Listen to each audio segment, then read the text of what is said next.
Eiffel tower নামটা শুনলে যেন চোখের সামনে ভেসে ওঠে সেই বড় একটি টাওয়ার। আইফেল টাওয়ার অনেকেই নাম শুনেছ, এটি সম্পর্কে চলো আমরা বিস্তারিত জানি। আইফেল টাওয়ার ফ্রান্সের রাজধানী প্যারিসে অবস্থিত।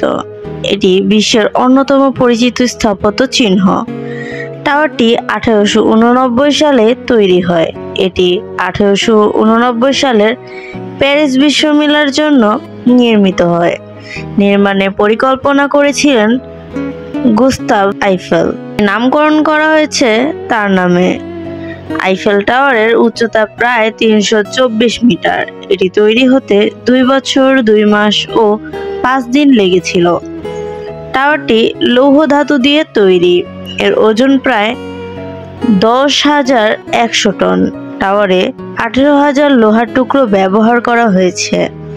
এটি আকাশের দিকে উঁচু হতে ধাপে ধাপে ছোট হতে থাকে, অর্থাৎ এটি উঁচু হতে ধাপে ধাপে ছোট ছোট অংশে তৈরি। আইফেল টাওয়ারের 3টি পর্যায় আছে। প্রতিটি পর্যায়ে দর্শনার্থীদের জন্য প্ল্যাটফর্ম রয়েছে। উপরের প্ল্যাটফর্ম থেকে পুরো প্যারিস দেখা যায়। এটি রাতের বেলায় আলোকিত হয়। প্রতিদিন হাজার হাজার পর্যটক এখানে আসেন। এটি প্যারিসের সবচেয়ে জনপ্রিয় পর্যটন কেন্দ্র। আইফেল টাওয়ার কখনো কিছুদিনের জন্য অপসারণের পরিকল্পনা ছিল, কিন্তু তা বাস্তবায়ন হয়নি।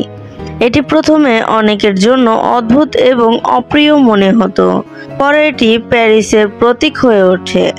টাওয়ারের চারপাশে সুন্দর উদ্যান রয়েছে। এখান থেকে সেক্রুকার, লুভর ও নটরডেম ক্যাথেড্রাল দেখা যায়।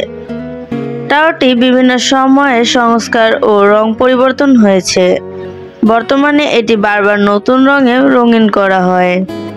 এটি সারা বিশ্বের শিল্প ও চলচ্চিত্রে প্রচুর প্রচার পায়। আইফেল টাওয়ারের গড় রং হলো বাদামি ধূসর।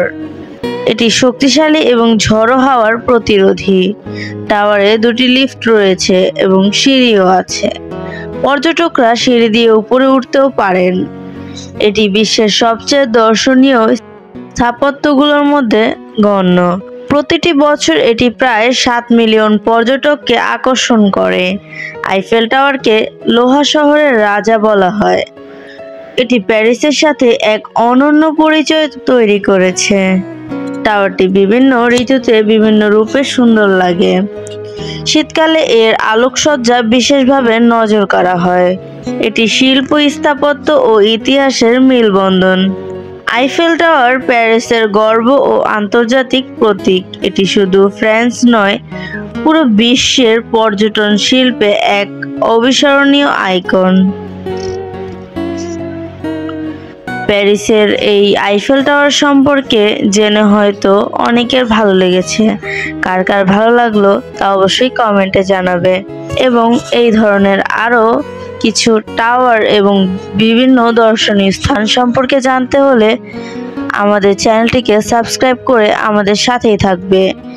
এর পূর্বে যত ভিডিও ছাড়া হয়েছে তা সম্পর্কে জানতে হলে আমাদের চ্যানেলটি ঘুরে আসবে। ধন্যবাদ।